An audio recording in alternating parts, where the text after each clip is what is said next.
भारतवर्ष के शहरी व ग्रामीण क्षेत्रों में एक वाक्य बड़ा ही प्रचलित है कि गुरु बिना गति नहीं।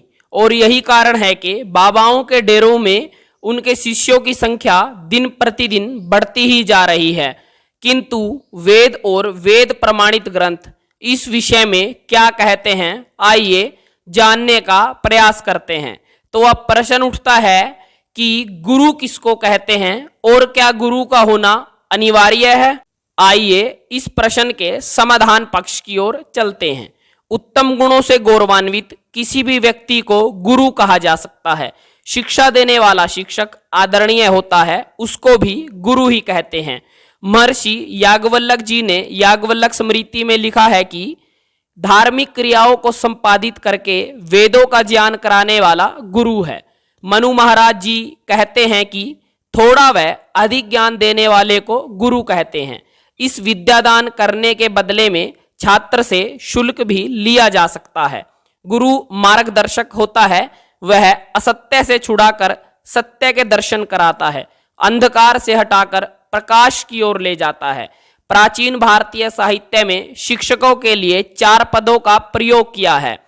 पहला कुलपति, दूसरा गुरु, तीसरा आचार्य और चौथा उपाध्याय। भारतीय संस्कृति में माता को प्रथम गुरु, पिता को द्वितीय गुरु और आचार्य को अंतिम गुरु माना जाता है। साक्षात ब्रह्मा विष्णु महेश और परब्रह्म माना जाता है। माता पिता तो मनुष्य के भौतिक शरीर को उत्पन्न करते हैं, परंतु गुरु अर्थात आचार्य उसको बुद्धि प्रदान करता है, अतः वह गुरु कहलाता है। आम कहावत है, गुरु बिना गति नहीं। ठीक ही कहा है, गुरु के बिना ज्ञान प्राप्त नहीं होता।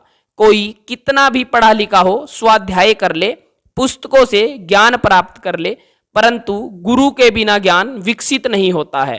गुरु के चरणों में बैठकर स्वाध्याय से अधिक लाभ होता है।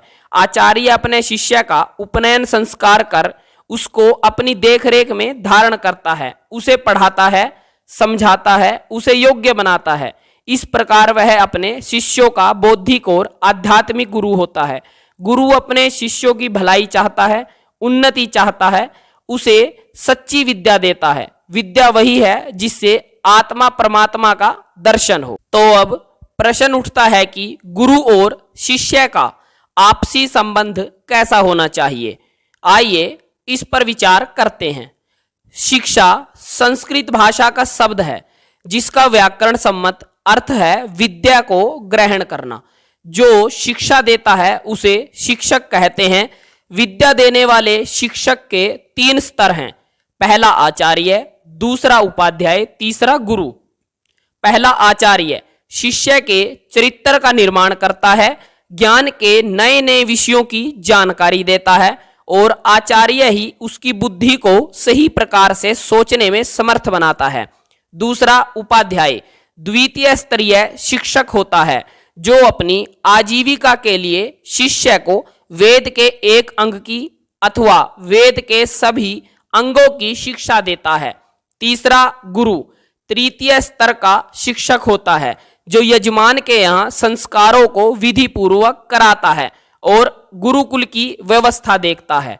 कालांतर में शिक्षक, आचार्य, उपाध्याय, अध्यापक इत्यादि शब्दों की अपेक्षा पढ़ाने वाले व्यक्ति को गुरु शब्द से संबोधित किया जाने लगा और गुरु शब्द की व्याख्या कई प्रकार से होने लगी।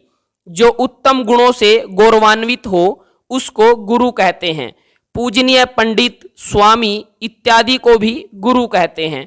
जो वेदों का ज्ञान कराने वाला हो वह भी गुरु कहता है। किसी भी प्रकार की शिक्षा देने वाले को गुरु कहते हैं। थोड़ा सा भी ज्ञान देने वाले को गुरु कहते हैं। जो अज्ञान रूपी अंधकार को नष्ट करता है वह गुरु है। जो धर्म के रहस्यों का उपदेश देता है वह गुरु है। जो विज्ञान आदि शास्त्रों के रहस्यों को समझाता है वह गुरु है। उक्त कथनों का तात्पर्य यही है कि जिस व्यक्ति से विद्या का ग्रहण हो वह गुरु कहलाता है। सतगुरु वही है जो सत विद्या अर्थात वेद विद्या को पढ़ाता है, समझाता है, असत्य से सत्य की ओर ले जाता है, अविद्या रूपी अंधकार से ज्ञान रूपी प्रकाश की ओर ले जाता है। इसीलिए लोक में गुरु का दर्जा बहुत ऊपर माना है उच्च कोटि का माना है। इसीलिए कहा यह वाक्य आमजन में बहुत प्रचलित है। भारतीय संस्कृति में माता पिता और आचार्य को गुरु का दर्जा दिया जाता है। सर्वप्रथम माता को गुरु माना जाता है, द्वितीय पिता और आचार्य को अंतिम गुरु माना जाता है। संसार में अनेक गुरु हो सकते हैं, हर क्षेत्र का शिक्षक होता है। भौतिक ज्ञान को अविद्या भी कहते हैं, क्योंकि इससे केवल संसार संबंधी विविध ज्ञान का दर्शन हो सकता है, जो जीवन को चलाने के लिए जरूरी है। परंतु विद्या के बिना आत्मिक ज्ञान नहीं मिल सकता। अतः दोनों विद्याएं परस्पर पूरक हैं, एक दूसरे के बिना दोनों अधूरी हैं। तो भी अकेली विद्या अकेली अविद्या से अधिक लाभकारी है। वेद का मंत्र है, इसका प्रत्यक्ष पश्चिमी देशों में देखा जाता है।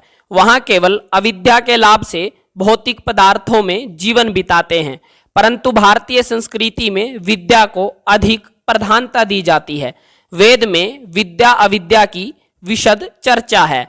वेद की अविद्या में भी लौकिक शिक्षा के सारे विभाग आ जाते हैं। ये भौतिक ज्ञान अपरा विद्या या अविद्या की श्रेणी में आते हैं। इन्हें ज्ञान का विरोधी समझकर व्यर्थ नहीं कहा जा सकता और छोड़ा भी नहीं जा सकता। विद्या को वेद में पराविद्या कहा गया है। इसके द्वारा जीवात्मा और परमात्मा का ज्ञान प्राप्त किया जाता है। इस विषय में कठोपनिषद कहता है कि ज्ञान को प्राप्त करने के लिए शिक्षक का होना अनिवार्य है। मुंडोपनिषद इस विषय में कहता है कि विद्यार्थी को चाहिए कि वह ज्ञान की प्राप्ति के लिए वेद को जानने वाले ब्रह्मनिष्ठ गुरु के पास जाए। अतः गुरु का होना अनिवार्य है। ज्ञान रूपी प्रकाश से ही अज्ञानता रूपी अंधकार दूर होता है। गुरु अंधकार के आवरण को हटाता है। ज्ञान का प्रकाश अंधकार के आवरण से ढका है, गुरु ही इस आवरण को हटाता। अतः आप सभी से निवेदन है कि गुरु उसे ही बनाइए जो आपको सत्य सनातन वैदिक धर्म से अवगत करा सके, वेद आदि आर्ष ग्रंथों का सही से अर्थ समझा सके। धन्यवाद।